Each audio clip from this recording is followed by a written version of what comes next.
name is Bill Bradley. I'm an extreme endurance athlete. The topic of today's video is keep tweaking and tweaking and tweaking until you get it right. I'm up in International Falls, Minnesota, better known as the Ice Boxes of America, known to Rocky and Bullwinkle as Frostbite Falls, the coldest spot in the continental U.S. I'm going to be attempting my 7th Arrowhead 135-mile run. I have made it as far as 100 miles. I have yet to finish. I have 6 DNFs, did not finishes, to my record. This year I'm out to change it. I came out here, I got it before, so I came out, I added the Tuscobia 160-mile run, which is at the end of December, which is the same thing. Both races, you pull a 40-pound sled with your survival gear and your food. And so I added that at the end of December. The Arrowhead's at the end of January, and I got out here in mid-December. So 2 weeks to work on my gear before Tuscobia. My gear, my food, my shoes, my clothing, just tweaking everything. There's a lot of stuff. It's crazy weather around. You could be snowing like all heck. Get up one day, and the next day it's been as low as minus 48 degrees. You got to be prepared for all of that. And you could have those conditions in the same race, because the cutoffs are like Arrowhead 60 hours and Tuscobia 65 hours. So it's like 2.5 days. Lots of stuff can happen. Anyway, so I've been working on my foot gear, my footing and stuff. And, if you slide, if you're doing like the moonwalk out there, you know what I mean, which I've done lots of moonwalking out there, you're losing, you're losing energy. You're losing time because you're sliding, moonwalking, man. When Michael Jackson was moonwalking across the floor, I'm sure I could have ran right by him. Anyway, so I've tried different things out here. I tried having my regular shoes on, like the first few years, and that was okay, but you're sliding, and you just say, okay, I just got to get used to sliding. And then I tried these spring things that you pull across the bottom of your shoes for a couple years. And those were okay, but they're really made for kind of walking around town, and they're not made for such hardcore, and they would usually break when I was in the middle of the race or something. And they just weren't that sturdy. And then I tried screwing screws into the bottom of my shoes, where you got the little head of the screw sticking out of the bottom. I tried that last year. And it was better traction, but man, about 85 miles, my feet really started to hurt. So that was one of the things I wanted to work on, was how to get better traction out here and not have my feet hurt.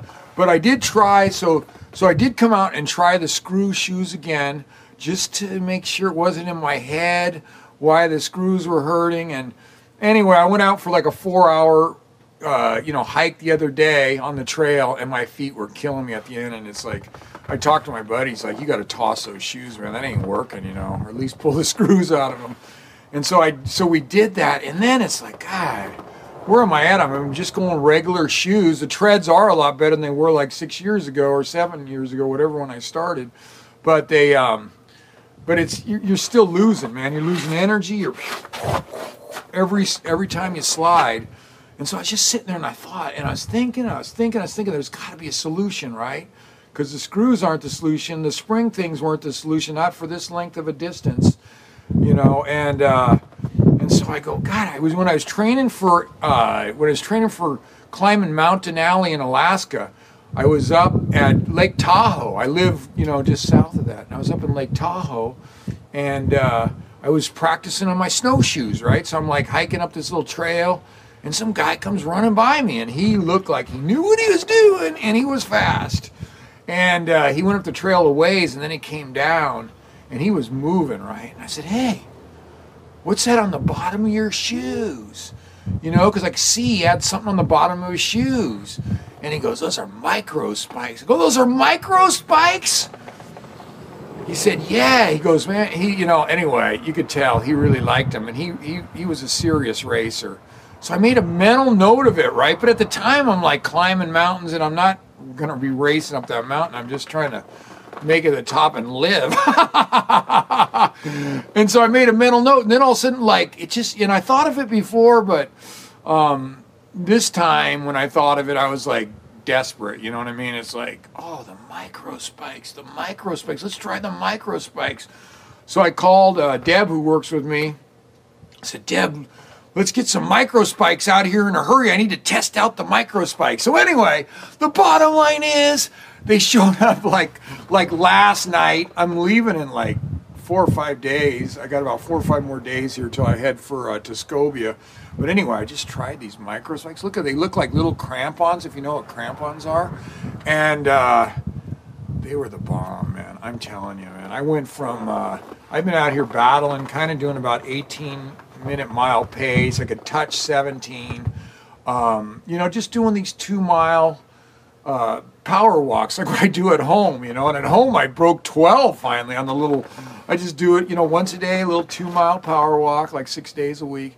Anyway, out here, so I've been doing the same thing, kind of get some tempo going, see what I could do with that, and, testing the gear at the same time.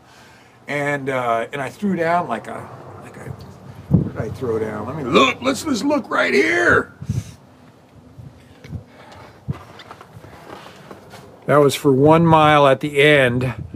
If you can see that, I hope you can see that. 16:19. Even if you can't see it, I'm telling you, it was a 16:19, and it's dark and it's cold and the trail is not firm. It's kind of like on a scale of 1 to 10. This is me saying what my opinion is. 10 being great, 1 being horrendous. It was like a 5. And so anyway, to drop a 16:19, there just wasn't a lot of slide going on, even with a little bit of a loose trail. A 5 on a scale of 1 to 10, starts firming up. I mean, it was just, these things are awesome. So I think this is going to make a big difference in the race. I think it's going to be a huge difference. So what I'm telling you to do, whatever you're doing in life, if you're having problems with it, keep tweaking it, keep tweaking it, keep tweaking it, keep tweaking it, keep looking for solutions, look for solutions. And you'll eventually find them if you don't quit. The universe is going to give you a break, and some guy's going to run by you on some trail, and you're going to go, whoa, that dude is really fast. What's he got on the bottom of his feet? Whatever the equivalent is that for you is going to happen. So anyway, but keep tweaking, and you will get it right. I'm so excited to race in these. First, I better go more than a couple miles, but still, I'm feeling pretty good. Anyway, if you're interested in contacting me, you can email me at epicbillbradley@gmail.com. Thank you very much. Have an awesome evening.